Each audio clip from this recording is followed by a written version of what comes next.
Hello, everyone. Dr. Nikhil Verma here with another edition of Things I Didn't Learn in Med School.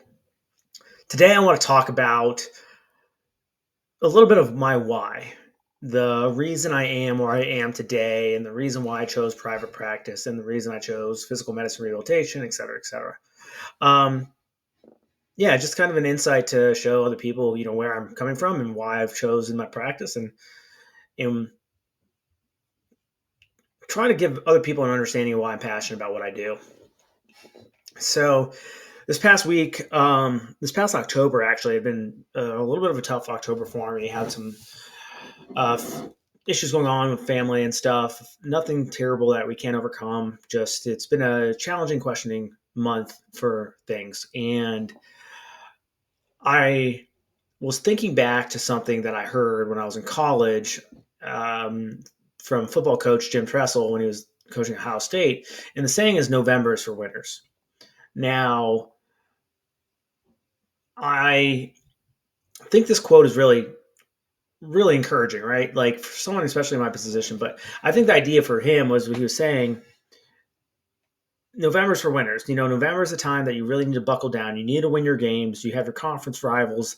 You have a lot of pressure to make the postseason, whether that be bowl games, national championship games, conference championship games. So it's a really important time to really buckle down and focus hard. For me, as I was reflecting on this past October for myself, it's just like, November is for winners, right? Like, what am I going to be able to do this month to encourage myself to have success in 2026, but not only 2026, but the rest of this year?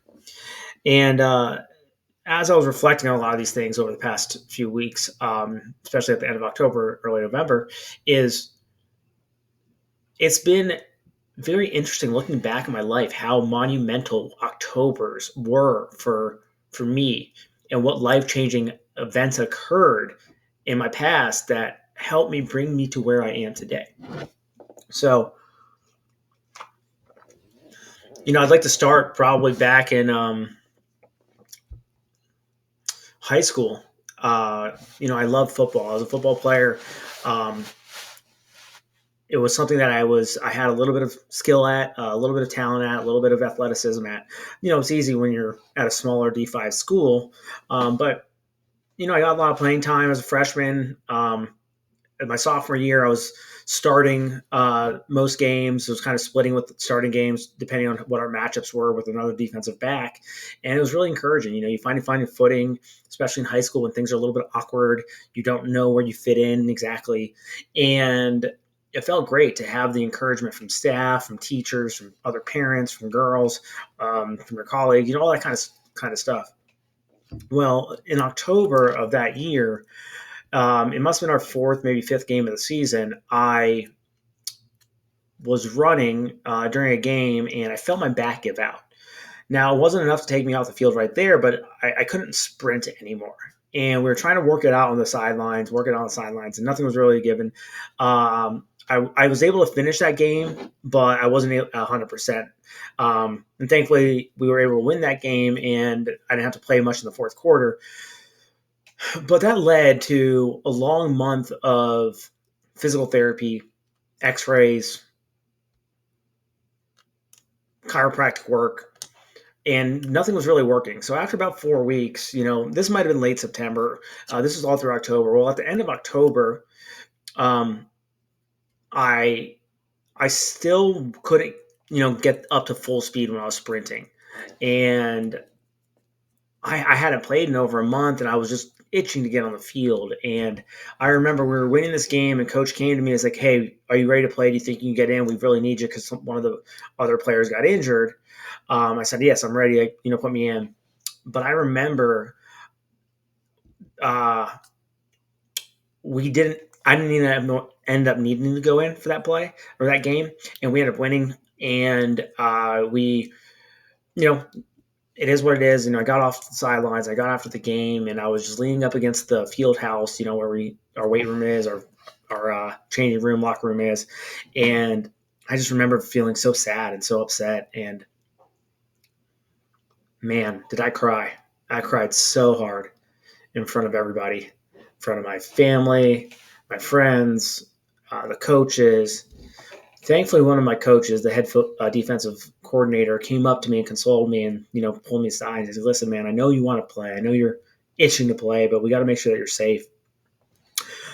So that later that week or month, I went to a sports medicine physician specialist in, I forget where it was. Might have been Cleveland Clinic or might have been University of Cincinnati. I don't really recall at this time, but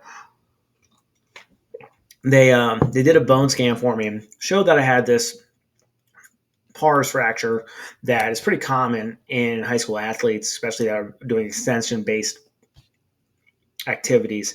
And my options at that time were very limited. And he recommended I could do nothing, meaning continue physical therapy, exercise the stretches, and go with that route, or he could do surgery.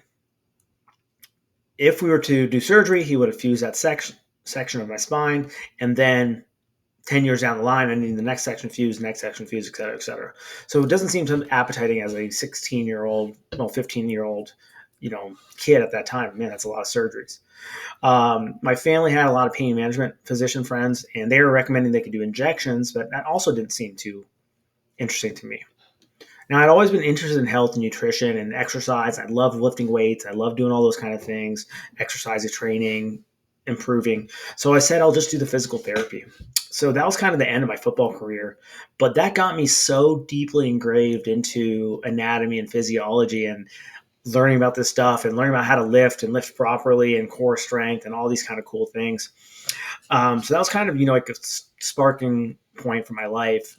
And it takes me to my junior year. I remember my high school anatomy teacher was talking to our class, and I remember raising my hand and asking this question. And I don't really recall what the question was about at this time, but he kind of stopped, put the chalk down, whiteboard down, whatever, and he looked at me and he said, man, this is why someone like you is going to go out and do something amazing in this world, because you're asking questions that I never had the thought about in my life. And that's why I'll continue to teach. Now, he was saying it with a little jest, tongue in cheek for himself, but, that's a real confidence boost for somebody that is, 17 years old, really, where am I going to go in college and all that kind of stuff. And that anatomy class, I remember I had like a 98% on the final, the didactic portion, and 100% on the written portion. I graduated with that class over 100%. So just anatomy came really, really natural to me. I wouldn't say natural to me, something I just enjoyed studying and reading and looking at and all that kind of stuff. And that's something that would progress throughout even college. When I was in college, my anatomy class was probably my only A plus. Now I had a lot of A's in college, but that was, I think, was my only A plus in a class that was science based, and that's really encouraging too. And then even in medical school, very similarly, my first semester was really tough adjustment. Learning how to study, learning how to read, but when it came around to the second semester and it came to anatomy, we changed from the organ systems to the musculoskeletal health system. Again, I just flourished and I got a high A, and, getting high A's in med school are not easy, especially with the amount of information that's needed. And I was just like, man, this is great. I finally, understand this stuff. So as I was progressing forward through my training, my medical school rotations, I thought I always wanted to do sports medicine. Now, I didn't enjoy the ways that you could get to sports medicine. I didn't really want to do family medicine. I didn't really want to do emergency medicine. And my roommate at the time was introducing me to a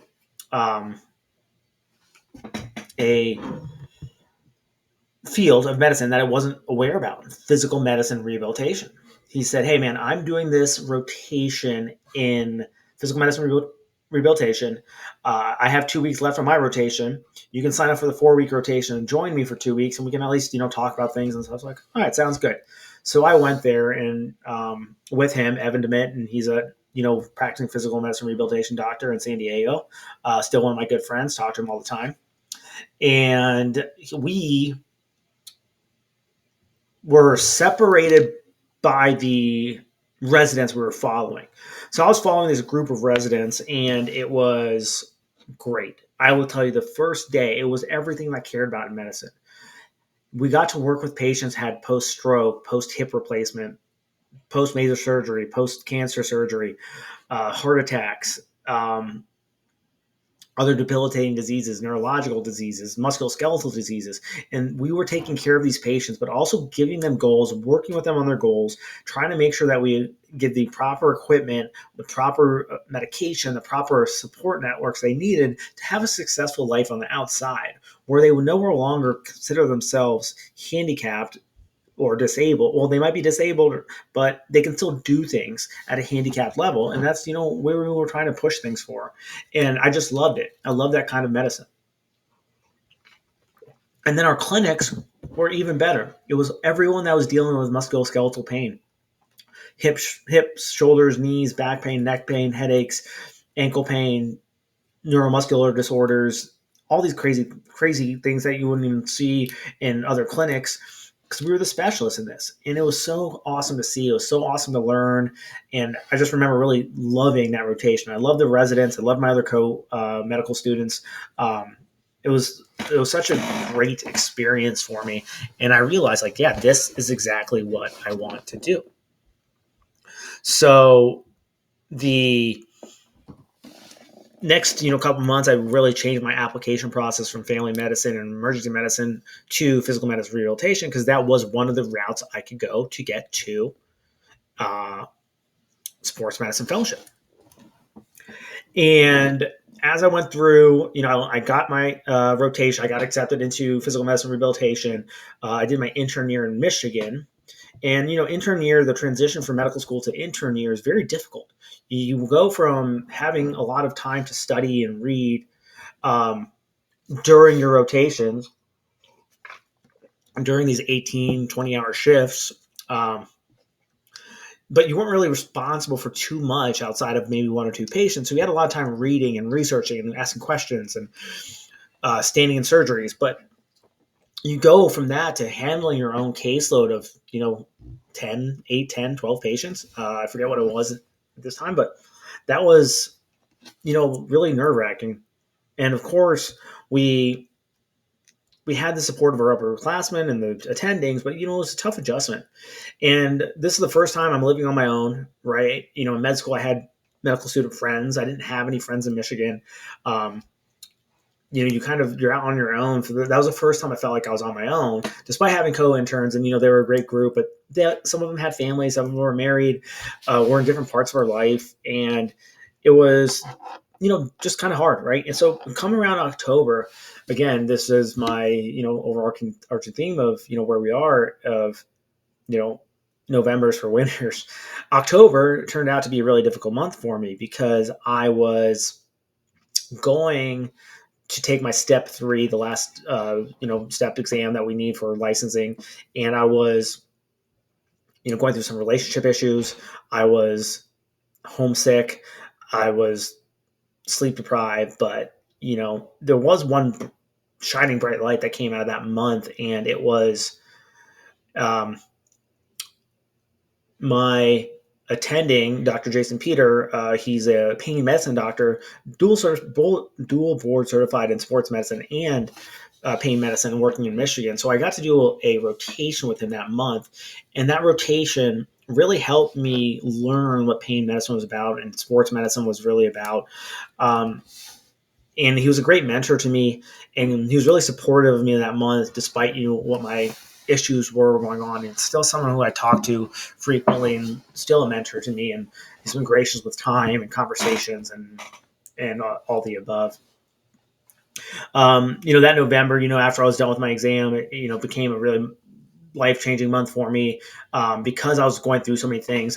I started doing yoga, I think twice a week. I was working out a bunch, got picked up pick up basketball league, kind of got out there and got myself out there. And it was a really good month for me, when things were all considered. Um, you know, I was helpfully, able to see my parents during Thanksgiving and that kind of stuff. So, had a little bit of luxury that time. So The following year, I was doing my physical medicine and rehabilitation residency, and it was great. I loved every minute of it. It was nerve wracking a little bit, but same thing. You come around October and things get a little bit darker, a little bit earlier. You're not able to do as many things outside. Things get a little bit tougher. So that October was, a little tough for me. Again, dating in New York is a nightmare if anyone's ever been there. I was going through sort of that turmoil, but it was, a little interesting month. But you got through it, and I'll tell you. Fast forward to my PGY3 year, so postgraduate year 3, which would have been the next October. I was here questioning what I want to do, if I want to do medicine anymore. And I remember this vividly because I was so fed up with the early hours, the late hours, the amount of patients we had to see, the amount of patients that we were required to see, the hospital administration putting more and more bureaucracy on us, the white tape we had to go through, the red tape we had to go through, the denials of medications that were needed, the denial of procedures that were needed. Just, it was such a racket. And just realizing that this not-for-profit hospital was making so much money, but us as residents and these attendings weren't making nearly as much as you would think, especially in New York, especially in this situation. And it was a really challenging time for me because I was like, I do not want to do this the rest of my life. I do not want to work in a hospital. I do not want to do X, Y, and Z.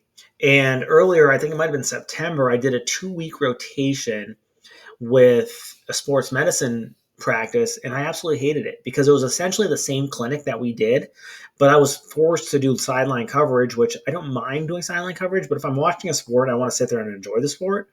I don't want to feel like I'm on call and have to watch every little thing. And some of those nights were late nights. We were watching a college girls basketball game up until like midnight, and then you go home, you have to wake up at 5 a.m. and do it all over again. And that was a bit much for me. So I'm like, that's not the kind of the medicine I want to practice. So thankfully, in October, and again, the dating scene in New York, similar issues up and down, and living situation. We had a change of roommates at the time, so that was kind of stressful, and just a lot going on in my life. And I thankfully got into a rotation with another one of my late mentors who passed away a couple of years ago, Dr. Jared Malanga. And I went to his rotation, and he was a regenerative medicine specialist in sports medicine. And he changed the way that I approached medicine. He was compassionate towards his patients. Not that saying my other attendees weren't compassionate, but he would spend the extra time with them. He had the extra time to spend with them. And the medications and the procedures he was doing weren't palliative or just ameliorating pain for a small amount of time. They were actually healing people and getting better results, and people are coming back with these incredible smiles on their faces and like, oh my gosh, I can't believe how much better I'm doing. And it was a cash-based regenerative medicine practice. So that was the initial time that I was really, really pushed into that field. We've read about it a little bit in papers, but it was really the first time I saw like actual in action and like, man, this stuff works. So fast forwarding from there, October, again, challenging month. I was commuting a lot from Brooklyn to New Jersey. I found some places to stay out in New Jersey temporarily. But again, a lot of isolation, a lot of loneliness. The days are getting shorter. And it was a really challenging month. But by the end of the month, man, I was like, this is the type of practice of medicine I want to do. And yeah, so that led me to the following year when we were submitting applications for spots. So I was putting most of my energy into this interventional. I realized if I wanted to treat the whole spine and the whole body, I would need to do an interventional spine fellowship. And that's where it got me to a fellowship where I met Dr. Bradley Goodman and Dr. Srinivas Malapati, where we blended the spine aspect, interventional pain, and sports medicine and the musculoskeletal health. And it was the best of both worlds for me because I got to learn all these injection techniques, all these skill sets that I wouldn't have gotten if I just went to sports medicine or if I just went to pain medicine. Nowadays, there's a little bit more of a blend of both, but yeah, there was a high volume of both, and I was able to see both worlds. And that allowed me to get to where I was. Now, at the time, I said, maybe I'll be able to do a practice where I'm a hybrid and do both of interventional spine, insurance based, but also self pay regenerative medicine. And that's kind of where my practice is today. But I'm trying to, as our insurance companies become more restrictive of what we can do, just recently, the CMS guidelines are going to stop allowing us to do nerve blocks for reimbursement. So, and they've already made restrictions on procedures that we've been doing, and they're making it harder to get reimbursed. They're making payments are getting delayed. They're increasing patient premiums, and none of this makes sense to me. So it's a really big monumental moment for me to kind of shift away from that insurance model because I think and I know I can provide better care in the moments of need for these patients because I'm not letting insurance dictate how I can provide services for a patient. And with that being said, a lot of these regenerative medicine or orthobiologic procedures or laser therapy or shockwave therapy, they're not covered by insurance, and insurance views these experimental. Despite us having good evidence for treatments of knees, hips, shoulders, tendonitis, and we're starting to get better and better data for the neck and the low back and the spine. So that's kind of where I want to take my practice and where I am taking my practice and what's really important for me. Now, that kind of shows, where I'm at, right? That's where I'm trying to take my practice and where I want to take my practice. And why you're probably watching this video is, you want to get to know a little bit about why and where I am and how I got here. Now, we quite often look at this and, patients will be like, oh, you don't take insurance, you must not care about us. It's like, no, I see that the insurance companies don't care about you. And that is the biggest problem. If they don't care about you and they don't care about your well-being and they're going to make it very difficult to do treatments, why would I continue to allow insurance companies to abuse individuals that need the care, need the help? So that's kind of where my mindset is. But I mean, I think that's mainly the things that I want to talk about today. And I hope you found this enjoyable and you got to know me a little bit and my passions and why I am where I am and all the above. I hope you found it enjoyable. If you have questions or comments, please drop them below. Hit the like button, hit the subscribe button. Share this with a friend or family member if you find it intriguing, or, watch some of my other videos that I talk about other things. I have some educational, some where I talk about healthcare issues that I see that are out in front of us, but also talking about some nutrition tips, exercise tips, and some educational about different pathologies of our body. And again, I hope you find this useful, and we'll talk to you soon. Take care. Bye.